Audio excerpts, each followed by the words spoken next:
Nyakoro gi weche mapod otenore kod mago mag pi ma kelo hinyruok ne oganda ni jodak ma Kamere kod Karagita boma ma Naivasha medo kwano lal kaluwore kod midhiero ma okel kod pong' mar nam ma Naivasha ma koro ng'ok nyaka e udi. Pi ma ojier kawuok e nam oketho mwandu mathoth e udi. Jodak bende koro kwayo sirikal mondo resgi. Elizabeth Ajode leronwa picha mar gweng' ma nyadichiel kendo kuyo kwako bang' oula muomo nyaka michgi. Piny ochamo ji kendo, kaboche oyawre ma koth ochwe, jodak ma Naivasha kende ema ong'eyo pek mobiro godo. Pi ma wuok e nam ma Naivasha omuomo kendo muonyo ute kod skunde ma onge ng'uono. E alwora ma Kamere kod Karagita, oula omuomo ji. Anyuola temo reso gigo ma ginyalo, obed piende, gige tedo, kata mana lewni mang'ich. Kuonde mane ji odake gi kwe koro olokore kendo ji ringo gi luoro ka gimanyo kuonde resruok. Buge somo pi oluoko, uniforms okethore, buonjo mar nyithindo olokore kuyo ka koro klese ma yande gi somo olokore kama reche magoye abal.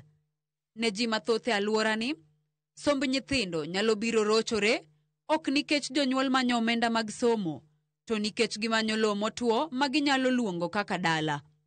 Jodak e alworago, mathoth gitiyo e puothe maua ma kuondego odong' maonge kuonde jot, bende giwacho ni udi nengogi oidho kendo dare manyalo konyogi nikech sani gidong' gi lwetegi nono. Mimi niko na mtoto wa 5 months. Sasa nimemwekelea huko hivyo kwa kitanda juu. Hakuna usaidizi yenye sisi yenyewe tumepata. Tunasikianga kuna pesa za disaster huku hivi. Hakuna pesa yenye tumepata.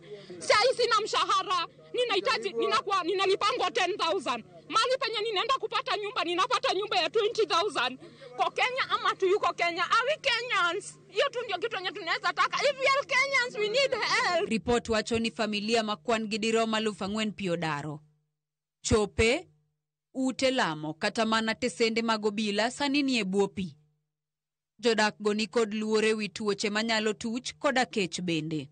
Hawa watu ambao wanaishi hapa wako na title deed. This is a time that we have had a very serious disaster. Watoto wamefunga shule, saizi ukiangalia watu wako devastated. Tangia jana watu hawajakula, hakuna mahali pa kupikia chakula, hakuna mahali pa kulala. Wale watu wazee ambao walinunua haya mashamba zamani sana wamekuwa wagonjwa. Jotend gweng'no kwayo mondo yang midhiero no kaka dera momako oganda. Giwacho ni sirikal mamalo kod mano mar kaunti osebuono ywakgi ka koro ula medo muomogi kendo geno margi bende medo nimo. Tunakuaga na hazina ya disaster ya county na ya national government. Nikiwa hapa leo Kihoto, nataka kutangaza hili janga ni janga la kitaifa. Hapa na Madege. Jaribu kuwaambia wahame tuwasaidie kuhama, ilikuwa inagonga mwisho sababu walikuwa nasema tungojea watoto wamalize mtihani.